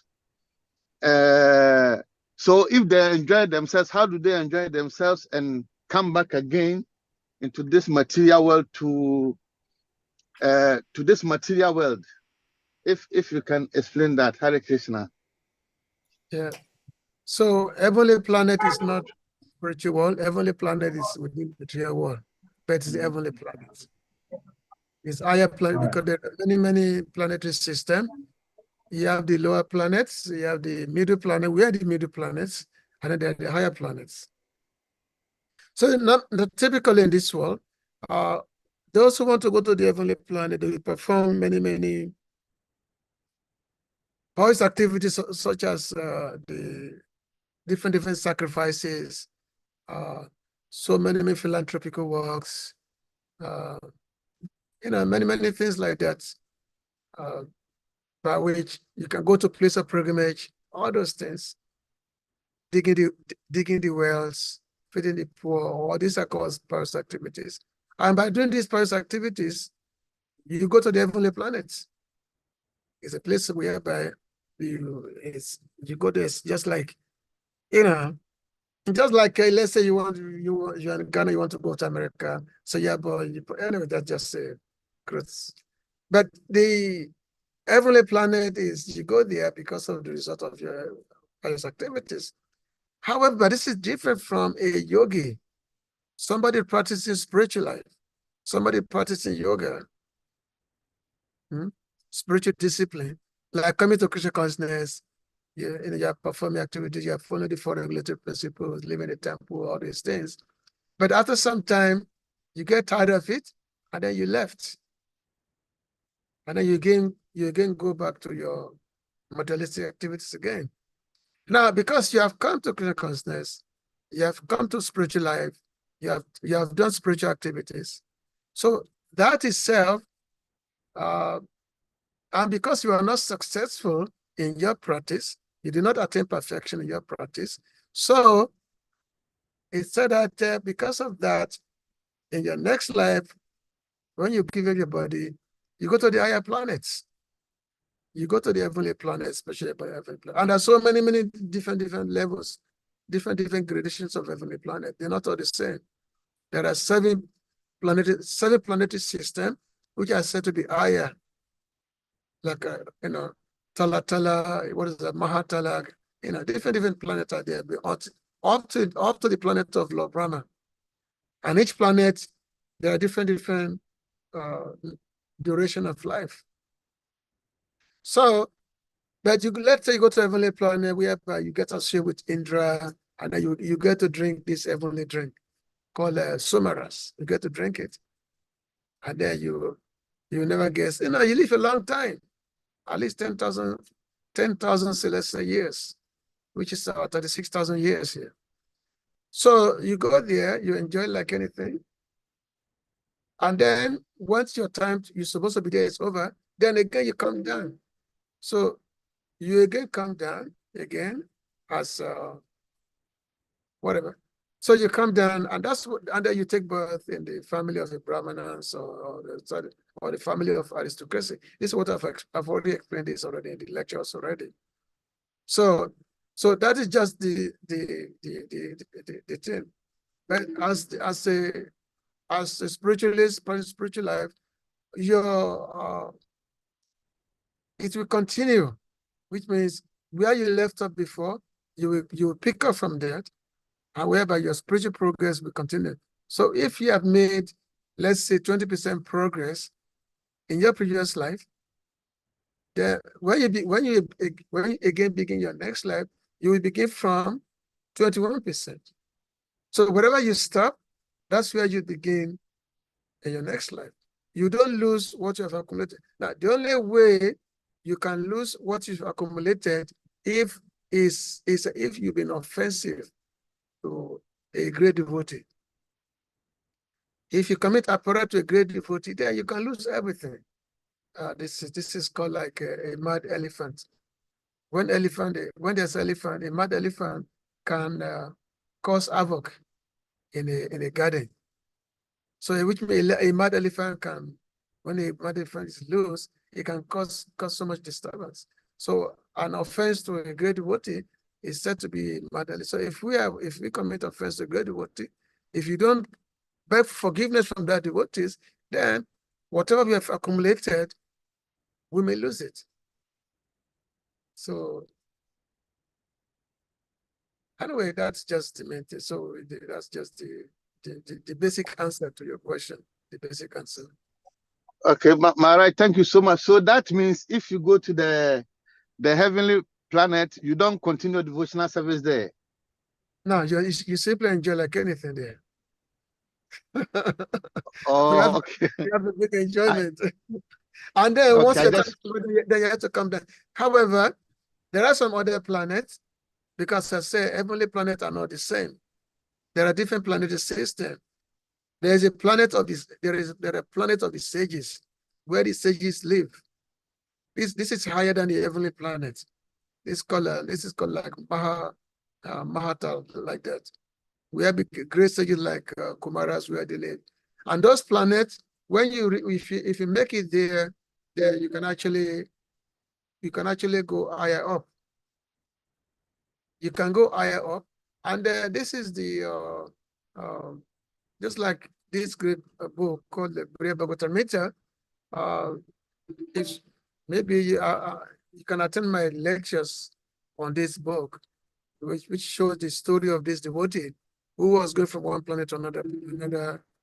He was going from one planet to another planet. He was traveling. His name was Gopakumar, But this devotee already has an attachment to the Lord already. But he was simply going from one planet to another planet. But each planet he's still a devotee. He was in the heavenly planet. He was in Indra, and then he went to the planet of the sages. Then ultimately went to the planet of Brahma. So he was going up. But in each case, it was still a bet. He never gave up. He never gave up his attachment to the Lord. So that is a very exceptional situation.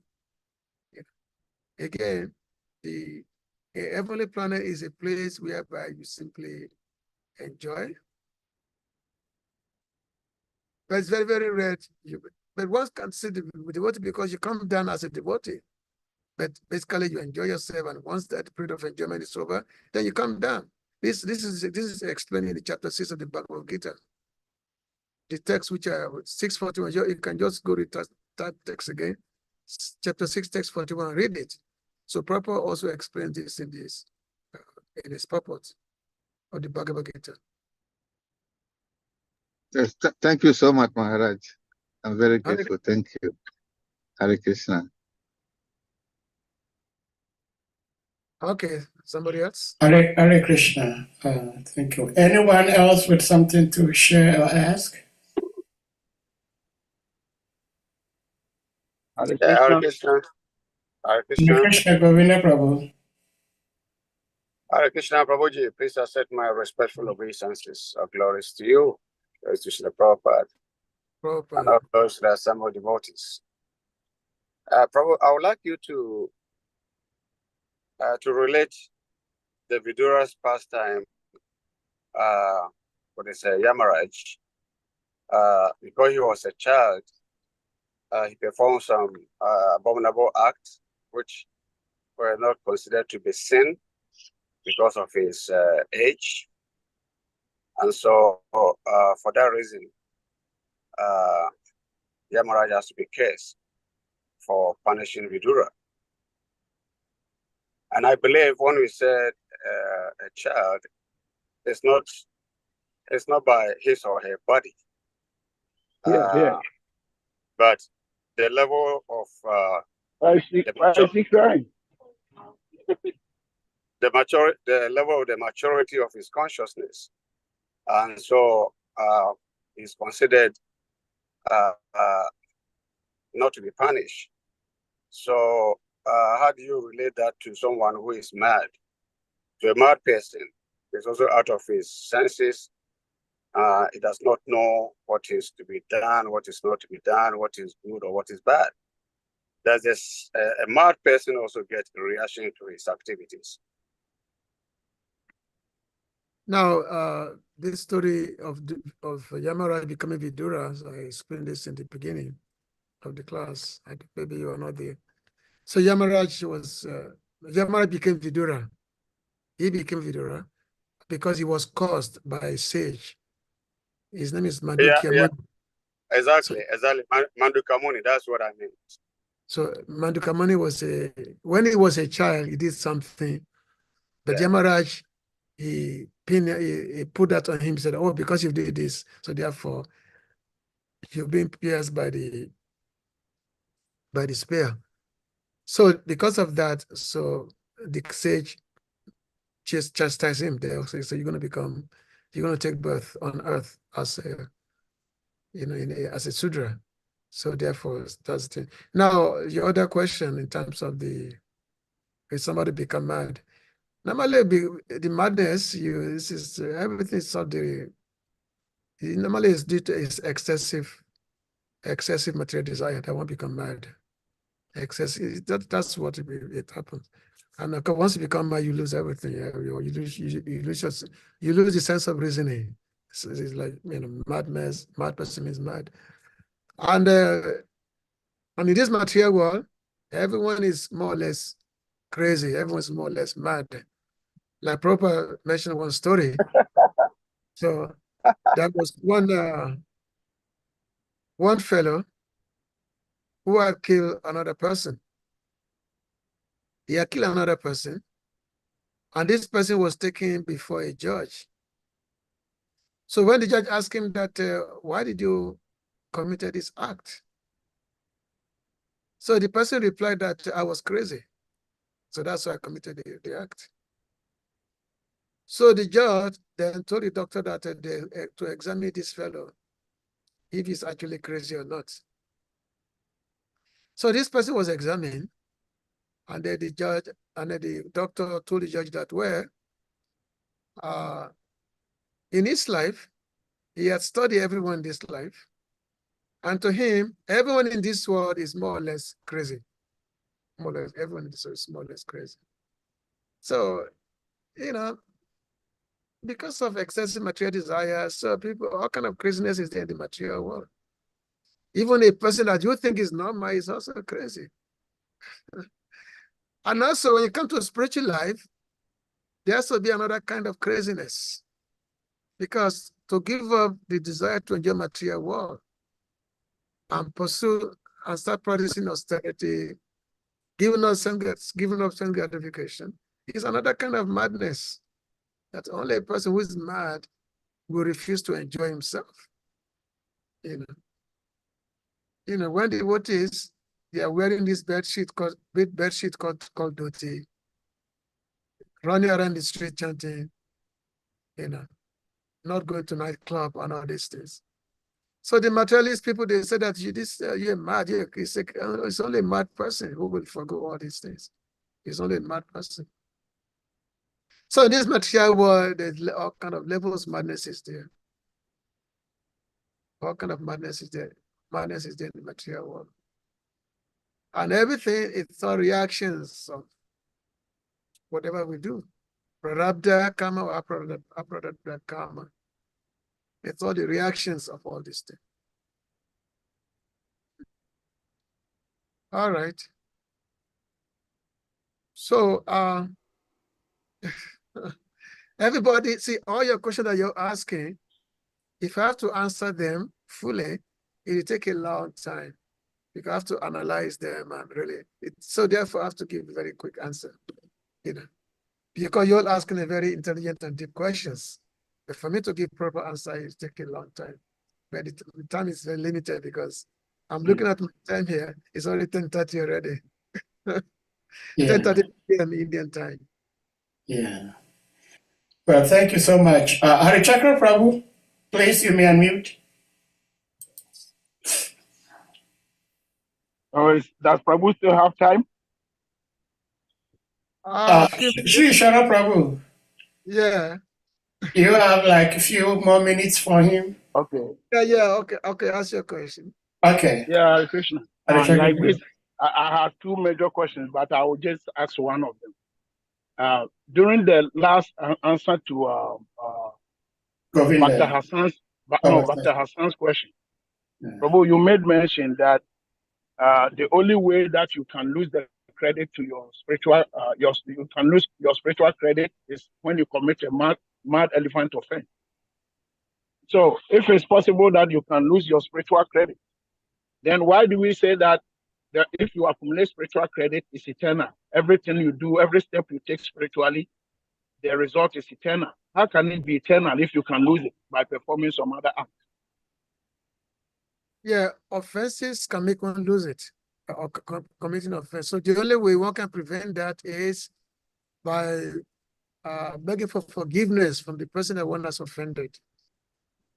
So it's now, of course, the Lord is not cruel. It's not a cruel person. Some arrangement will be made by which one will be made to realize one's own level of offense that one has committed, that even though there may be some kind of punishment, there may be some kind of, just like you mentioned that there may be some kind of punishment that may be there, but still the period of rectification will be there. In terms of rectify, that will be there. So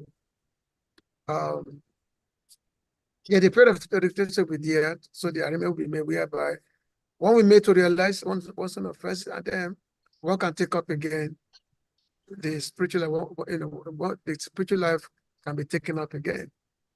But we should definitely not discount the effect of offenses. We should not discount it, especially offending pure devotees. And it's just that sometimes people just don't care, especially when one take pure devotees to be ordinary person. Just like me. You say, oh, you're just like me. Who's he just like me? When you take pure devotees to be ordinary person and I start coming out kind of offenses, then of course, so that elephant offensive will destroy everything. We destroy everything. So therefore, one has to be very, very careful all the time in the aspect on who we interact with, especially if we interact with those who are above us. Then we have to know our limits. We have to know our limits. That's what the Shastra said. That's what the scripture said. Well, once I heard that when such thing happen, it stalls your progress, that you get stalled. But if it's really going to destroy, if it's really going to take away completely, then that is very serious. Because for instance, if the way Drodana offended what do we call it? Vidur. Does that mean any little pious activity Drodana has ever done is gone completely? Yeah, because Vidura, it was said to be an incarnation of Kali personified. So Drodana is a special case. And Drodana happened to be he was a devotee of Lord Balaram. So it's kind of like a paradox actually. Lord Balaram favored Drodana. Again, that is Leela. When it comes to Duryodhana, the Pandavas, it's Leela of the Lord.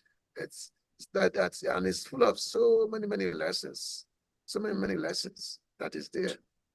Because when Duryodhana at the end of his life, after he was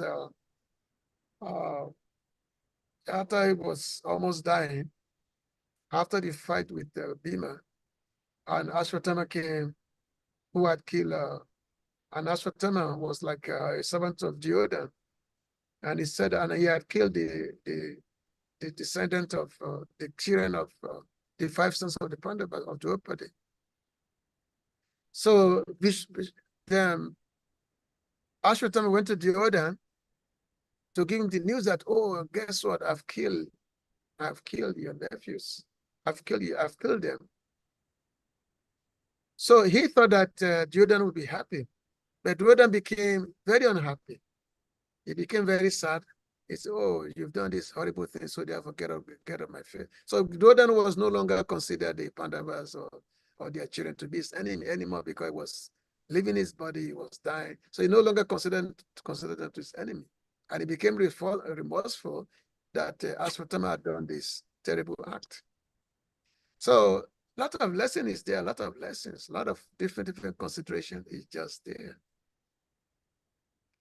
So therefore, the story of Mahabharata or Harivamsa is not just to entertain us with some story, but actually meant to give us specific lessons, specific understanding of life, especially understanding of a spiritual life.